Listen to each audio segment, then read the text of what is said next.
When a group of boys go to the park one night to play a quick game of soccer, they have no idea they're about to witness the final moments of a local legend. And then we meet a man with a curious ailment. Whether he's hanging out at home, walking down the street, or driving a car, a few feet away from him, out of the corner of his eye, he can clearly see the hand. Today on Dead Rabbit Radio.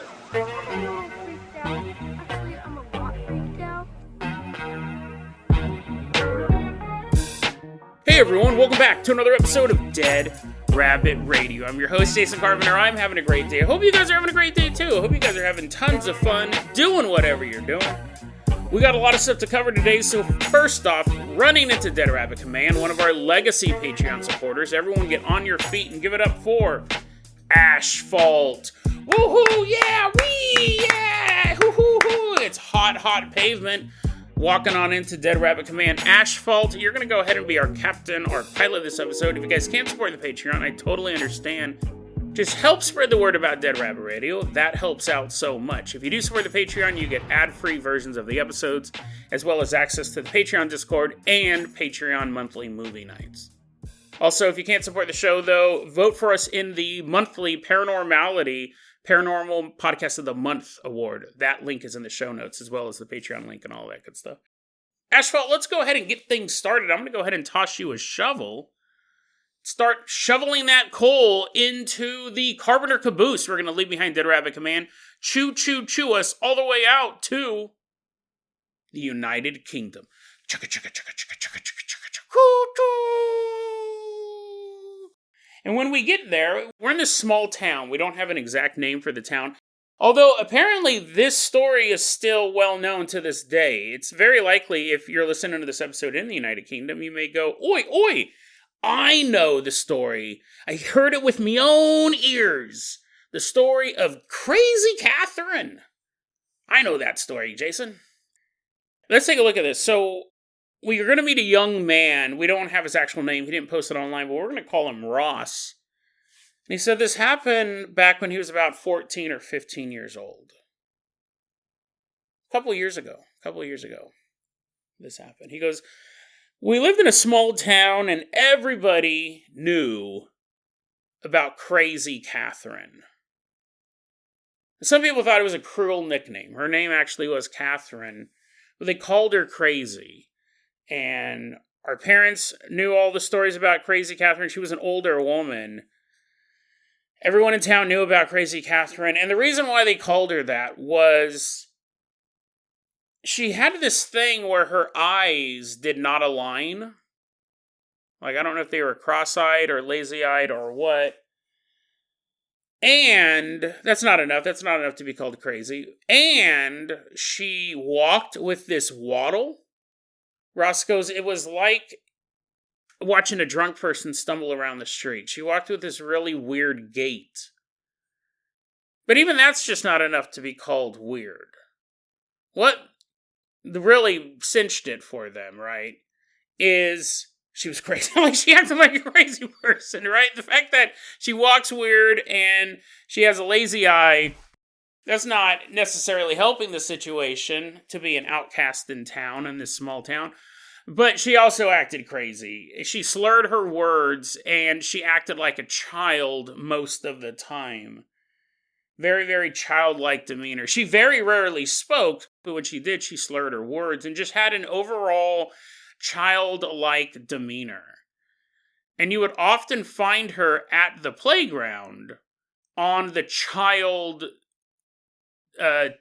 what's the proper word for it? The activities, like the swings, or the slide, or the roundabout. Those were those, we used to call them skull crushers. It's just that metal disc that gains the velocity of a jet breaking the sound barrier. It's this metal disc with the arm bars on it, and you run around as fast as you can go. These things are death traps, and then you sit on it, and you go, whoa, and you just spin around a lot, roundabout. she'd be there a lot, just kind of enjoying life, but you would see her on the playground equipment, acting like a child. And really, to become a local legend, we've covered a couple stories like this over the years. There was a legend when I was growing up of a man named Joe Trombone who would walk around San Lorenzo, and he was a rapper. He wasn't really a rapper. I'll start looking him up on genius.com. You're like, I don't see Joe Trombone. He was a schizophrenic guy who could freestyle about anything. He wasn't any good. I mean, he was a homeless dude. He was a homeless guy with schizophrenia. He didn't have any record deals, but his name was Joe Trombone, and he lived in the area. And what's funny is I talked about him super early on this podcast, maybe like the first 50 episodes, and someone emailed me. They're like, "Oh, dude, Joe Trombone, he's still around. At least he was in the early 2000s." And they sent me a YouTube video of him rapping. We covered the Catman from Scotland. That was an early episode. We covered Aki, who was also a local legend, but he was a convicted sex offender and local legend. He was this massive dude who would pick up other muscular guys and like squeeze them and get them in very, very sex offender related positions. He's been to prison more than once. We've covered a couple of these different legends, and part of that is really interacting with the public, people hearing about you and also seeing you. So it wasn't that Crazy Katherine just limited herself to the playground. You saw her all over town, and everyone called her Crazy Katherine because she acted like a crazy person. But after that, you had a split in the community. You had people who believed that she was crazy, but harmless. Just a kindly old woman. Maybe she had a stroke. Maybe this has been a lifelong mental illness. A little daft at worst, but harmless. The other part of the community goes, Crazy Katherine's a menace. She's a lunatic, and one of these days she's going to snap, and she's going to hurt herself or somebody else. And she really needs to be taken care of, i.e., get her out of the city. She's a menace. Now, Ross was in the camp that Crazy Katherine was totally harmless. He honestly believed the name itself, Crazy Katherine, was harsh and cruel in a way. And he believed, like, just leave her alone. She's not hurting anyone. Yeah, she's weird, but we don't need to label her this way. We don't need to treat her like an outcast. She's just a woman who's suffering some sort of mental deficiency. She's not going to hurt anyone ever. His version of the story, that's the one we're getting. He goes, she did scare people. She was totally harmless, but she did scare people. How much of it was her meaning to scare people? I don't know. But we would see this because she would be out at all times of day and night. She just kind of wandered around. He goes, I have seen families at the park hanging out, and then Crazy Katherine show up at the park doing that little waddle, and families just get up and leave. They're so put off by her appearance, and they're so put off by her demeanor, that they are like, we're out. I've never seen her hurt anybody, but I've seen families react to her like she was a menace. But I've never seen her do anything to hurt anyone. But people were scared of her. Families, kids were scared of her. Well, he goes, one night, me and my boys wanted to go play some soccer at the local park. He said it was later, right? It was nighttime, the lights are on, but we're out there playing soccer, having a good old time. And, we're just kids playing soccer, teenage boys. We're staying out of trouble, just kicking the ball around. But there was another group of teens in the area that all they wanted was trouble. If they couldn't find trouble, they would make trouble. And this group of kids also showed up at the park that night. And he goes, they were really standing pretty close to the soccer field. And of course, you're like, great, are these guys going to start messing with us? We just want to play soccer. And these bullies, really, that's what they are. These bullies show up and they're out drinking, being loud.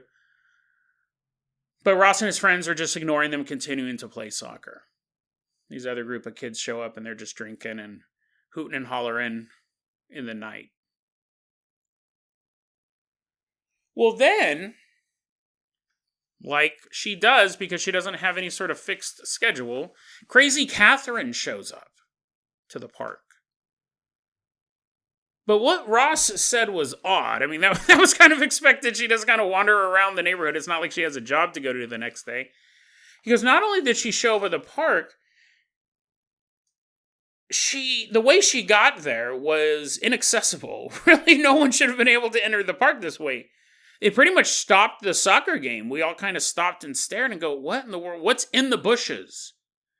Because Ross said the way it was laid out was there was behind the park farmland, and then these really, really thick bushes, and then the park. Now, that's not the way everyone else entered. There were openings for other people to walk in, but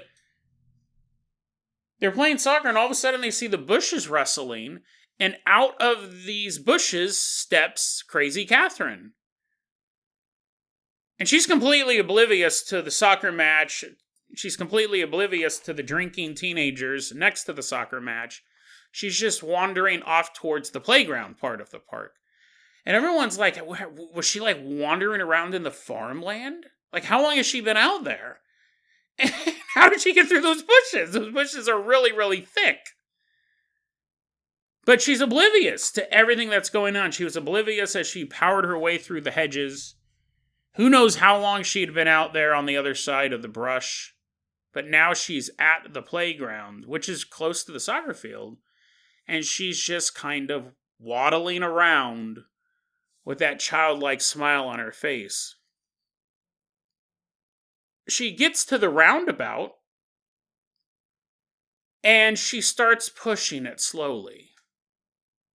Kind of walking around in a circle as she's pushing it. In the group of the bullies, the teenagers that were there drinking and playing their music and hooting and hollering, there was a couple girls, and one of the girls goes, "Oi, oi, this park doesn't belong to you. Get out of here, lady." And another girl in the group goes, "Yeah, Crazy Catherine, it's time to leave. Get out of here. This is for kids. You're not supposed to be here." And they're yelling at Crazy Catherine. And the kids, Ross and his friends playing soccer are like, this is not going to end well. Like, they're just going to bully her to run her out of the park, but, like, what do we do? Right? We don't want to get beat up by these guys either. You know, they're used to people talking about Crazy Catherine getting up and leaving when she comes in the area, but most adults at least have the decorum not to yell in her face. But here you have these drunk teenagers, and specifically these two girls who are just being rowdy and telling her to leave. And Crazy Catherine's completely oblivious to all of this. She's just slowly turning around, pushing this roundabout, as these girls continue to yell. And then one of the girls picks up an empty beer bottle and throws it directly at Crazy Catherine. It arcs through the dark night sky, headed right towards this woman. Now, it was a weak throw. Whether or not this girl just didn't have the ability to toss a bottle that far, or she didn't really mean to do serious damage, it was a weak throw. So it made its way all the way to the target, which was Catherine.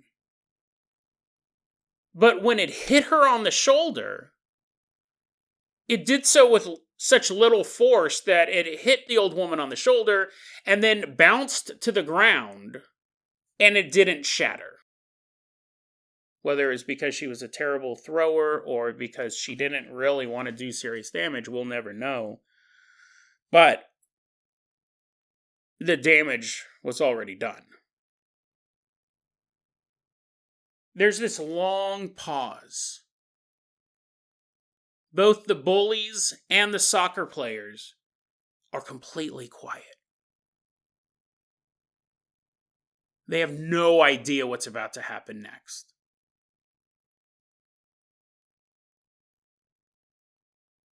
Suddenly, Crazy Catherine lets out an ear-piercing, and heartbreaking scream.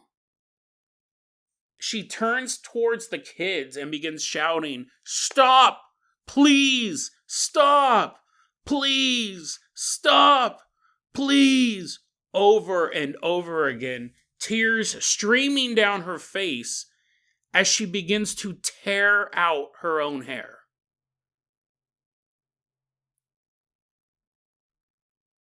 Crazy Catherine then begins to punch herself in the face, while still shouting over and over again, "Stop, please, stop, please."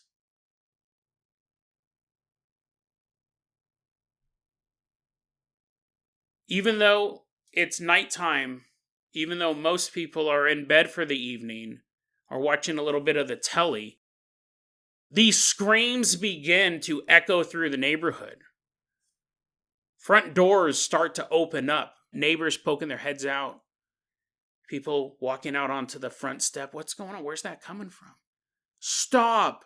Please!" She continues to scream out as she's pulling out hair, punching herself in the face. And all of these teenagers have no idea how to deal with this situation. Crazy Catherine then turns. So she's facing the metal roundabout, which has those long bars on them to hold on as it's spinning around. She turns to face the roundabout, looks down at one of those bars, and as hard as she can, she slams her own head into the metal piping. Ross said it was the most sickening sound you could imagine. He goes, she just turned and slammed her head so hard into that metal bar, and the impact was so violent, it actually threw her off her feet. So she slams her head into the bar, loses her balance, starts to fall backwards, and the back of her skull hits the ground. At this point, adults are running towards the playground. They realize something's going on there. And one of the neighbors, one of the people who lived close to the playground, was a nurse. And she runs up and begins to take care of Catherine. Now, Ross, his friends started calling the ambulance after she banged her head against the metal railing and fell backwards. So an ambulance is en route. There's a nurse there that's treating her. And the kids are being ushered off the field. Everyone's like, "Go, get out of here, get out of here." And as Ross and his buddies are walking away, he looks back and he sees Catherine. Her legs are moving. She's conscious. She's kind of sitting up as this nurse is trying to take care of her. "Come on, boys, go back home. I don't know what type of trouble you've been causing out here, but you guys need to get home." They're ushered off by the adults as they hear an ambulance wailing off in the distance, headed towards the playground. But by the next morning, Catherine was dead. The injury that she had dealt to herself was fatal. And Ross said, he goes, "I still think about this story. Still think about that night for a couple different reasons." He goes, one, this happened quite a few years ago. He goes, everybody still talks about Crazy Catherine. People still not only remember that night, but her legacy overall, one of an outcast in the village. Someone who was ostracized because she had a lazy eye, she had a weird way of walking, she slurred her words, and she just wasn't all there. She acted like a kid, just kind of wandering around town. People still talk about Crazy Catherine, but a lot of times it's still negatively. A lot of people in town still view Crazy Catherine as a lunatic who died a lunatic's ending. And good riddance. She didn't do it to herself, she's probably going to do it to someone else. I told you this whole time Crazy Catherine was a crazy woman.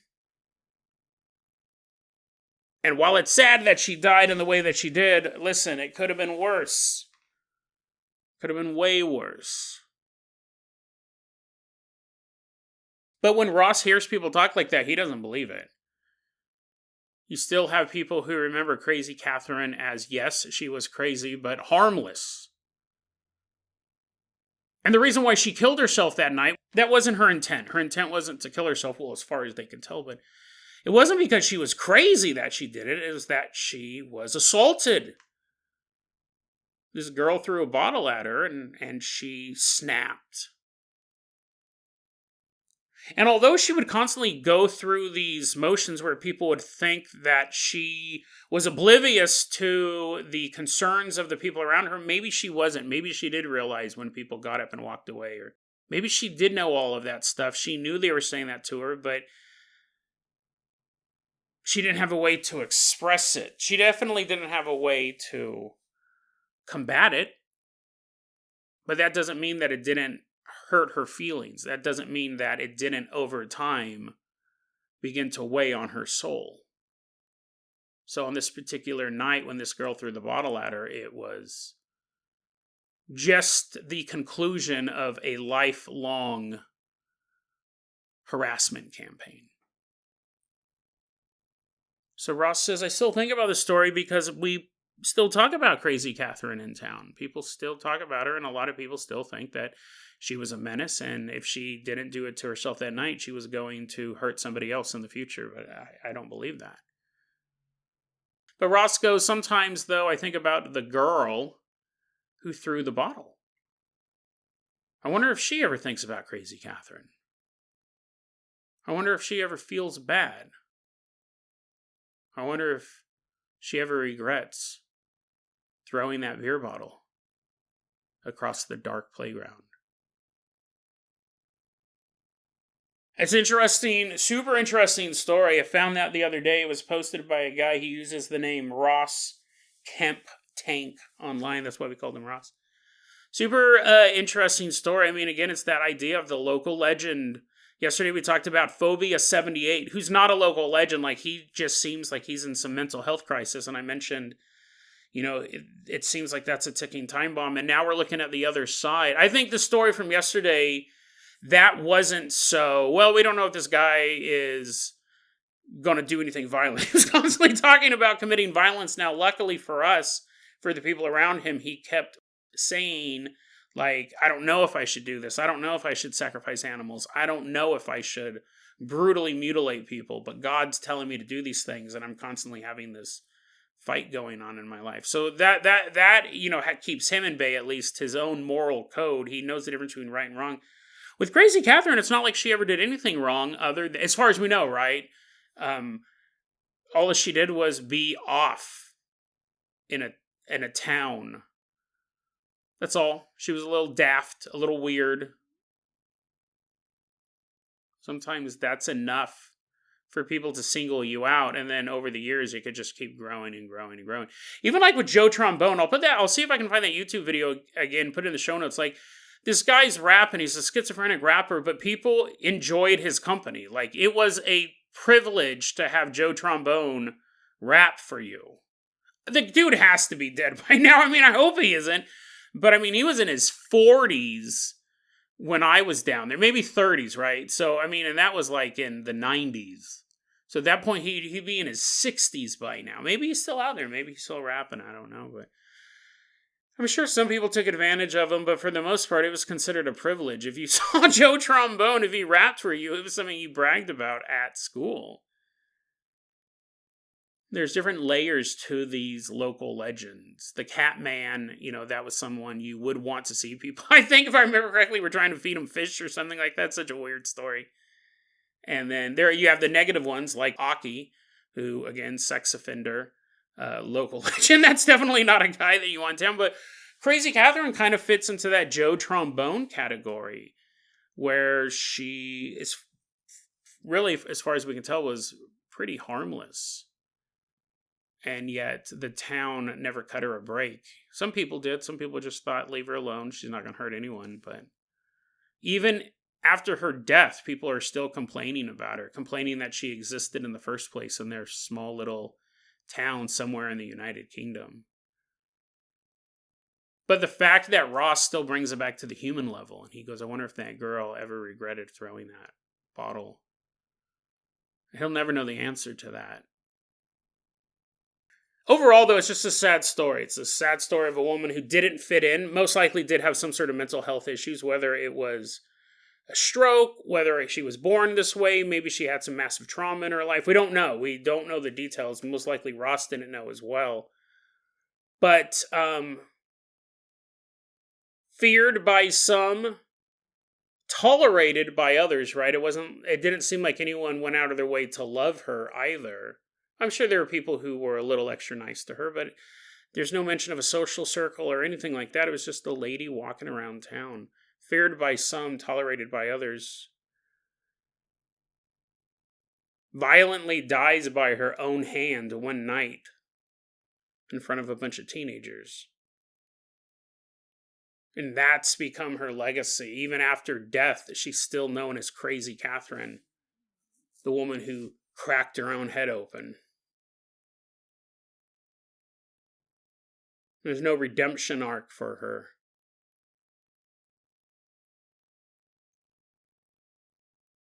Just the sad ending to a sad story in a small town in the United Kingdom.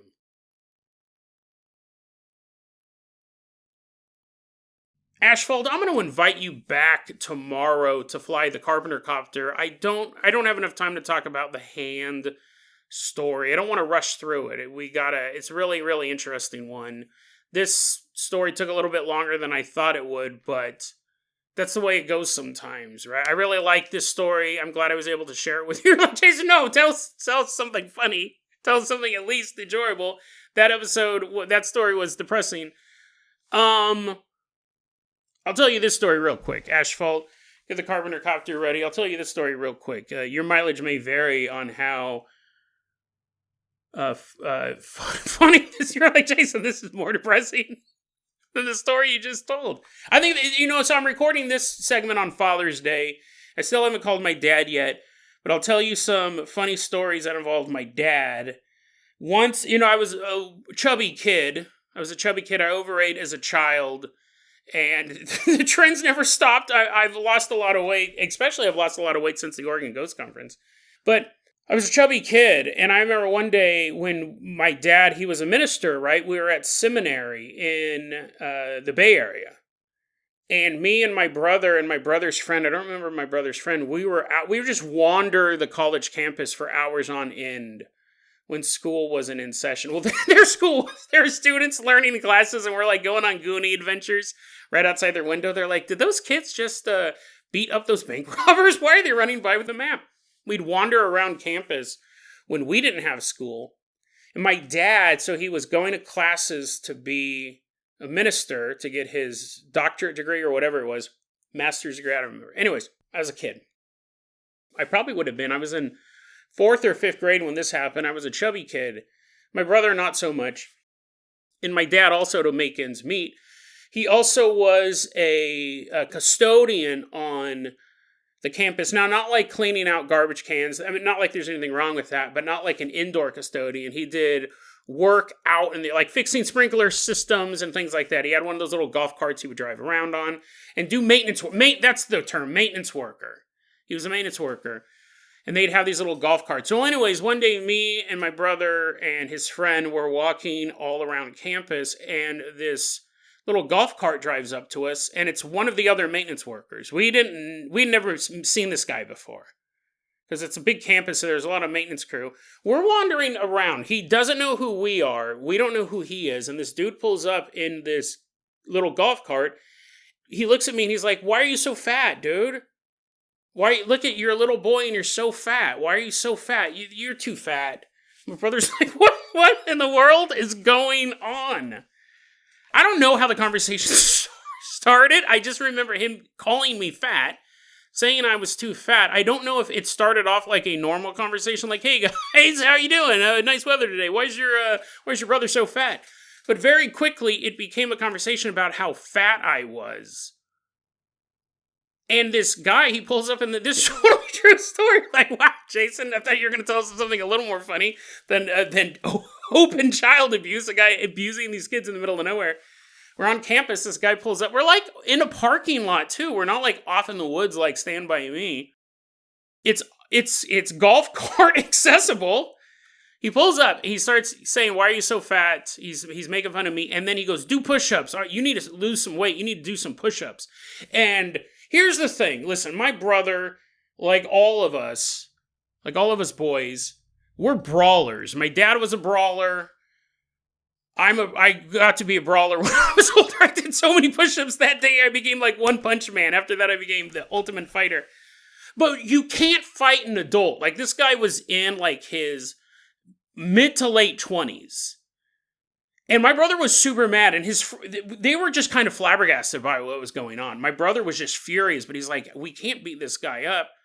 I guess you gotta do push-ups, Jason, and I'm crying and I'm doing push-ups in the dirt, and here's, spoiler alert, I can't do push-ups. I have the weakest chest. Definitely couldn't do them back then. Definitely couldn't do them under duress.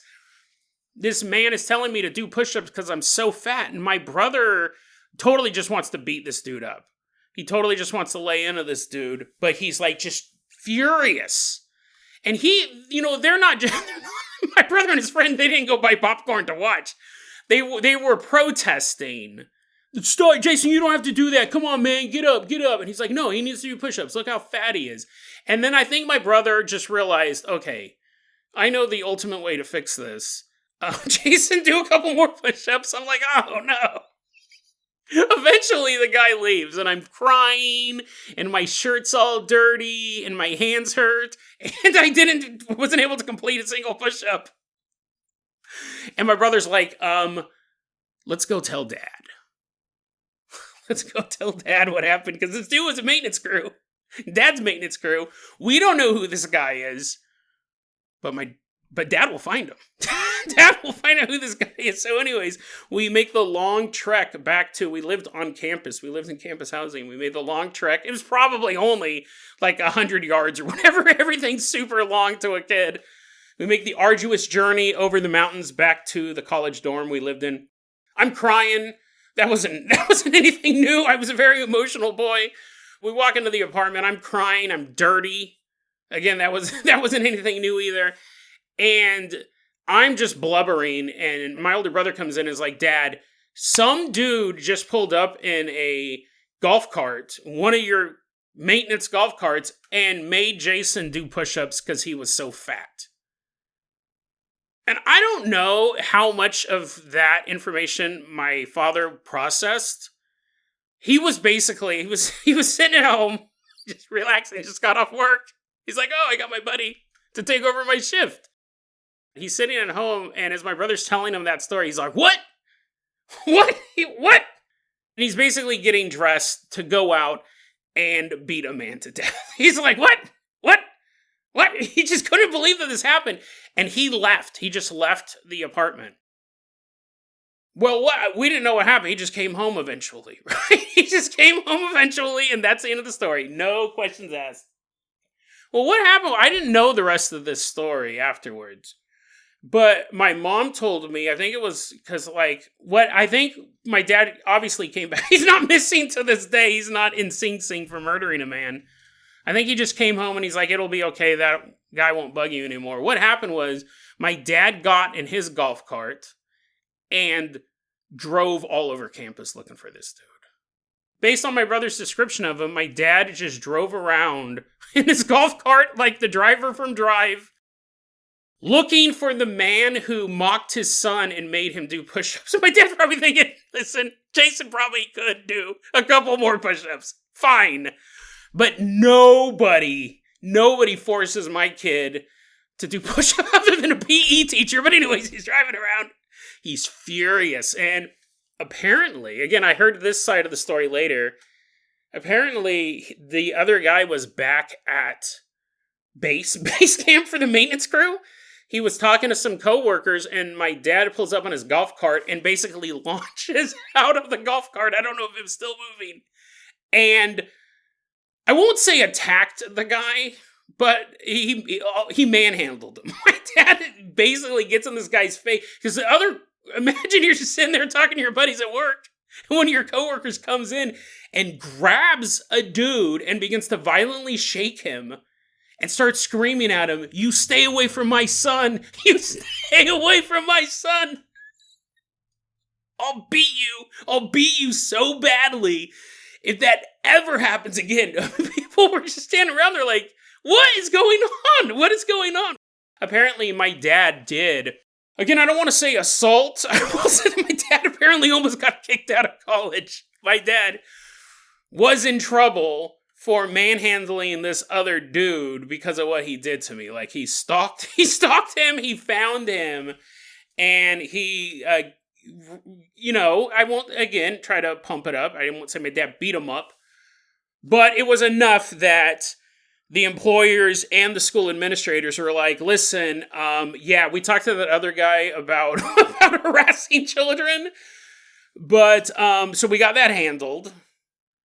Also, you can't assault your coworkers. This is a seminary. You guys are training to be ministers. You can't leap out of golf carts and violently throttle people. You could have come to us. You could have came to us, and we would have taken care of it. I don't know if I don't think the other guy, I don't know whatever happened to him. I don't know if he got fired. I doubt it. I don't know if he left the college or anything like that. But I know I never saw that dude again. My dad handled it. And so what a great Father's Day story. What a great Father's Day story. What a great dad. I actually have a ton of them. A lot of them involve stuff like that. My dad, very dynamic individual. I learned from the best. Hopefully that was a more lighthearted note to end this crazy Katherine episode on. Asphalt, you will be back tomorrow. And Dad, you're the best. Happy Father's Day. Happy Father's Day for violently assaulting people on your son's behalf. Cause you jump around at your homie clown. Got his tongue went down, don't wear a frown. Cause you know when the lady in the day, and you know like a buck-eyed pea, and I call it like ebony and ivory. Cause when the lady come to me, you know she be stepping, and I call her Sabrina dear. You wanna get down in the ghetto like the gold medal black. Come out black saying, you know, like vanilla and fudge and salt and pepper, man, what be rockin'? You know what be steppin', what be steppin'? What's up with the what up and the what? With the what up and the phone with the yo, because you know, brother man, keep the lady on their side. Do the right thing, copacetic. You know, do the right thing. For sure, you know, in the heart can see. For sure, you know, in the heart can see. For sure, you know, in the heart. People in Northern California that are down. They're down for Indios and brothers and 151-206 Tanya Tucker to stop the madness. Matt was quick. Matt was evil. It was evil to get dark area. It was evil to break God with hostility and anger. But the real kind son gentleman will find out not a biased, prejudiced bone in your body, to love all thy sisters and brothers and make peace in your step. And let me tell you, and from your mouth speak the word, the divine words, that the Holy Spirit was meant for all. We're individuals, not by race or religion. We're all in one for God. We're God's sibling. We're His children. We are Christian sisters and brothers in the world. You know, what took you so long, Burger King and all that? Keep it real and safe, real and safe. Que pasado, que pasado. Yeah. Thank you, I appreciate that. Yeah, Viva Cuba, que pasado, que pasado. DeadRabbitRadio@gmail.com is going to be our email address. You can also hit us up at Facebook.com/DeadRabbitRadio. TikTok is @DeadRabbitRadio. Dead Rabbit Radio is the daily paranormal, conspiracy, and true crime podcast. You don't have to listen to it every day, but I'm glad you listened to it today. Have a great one, guys.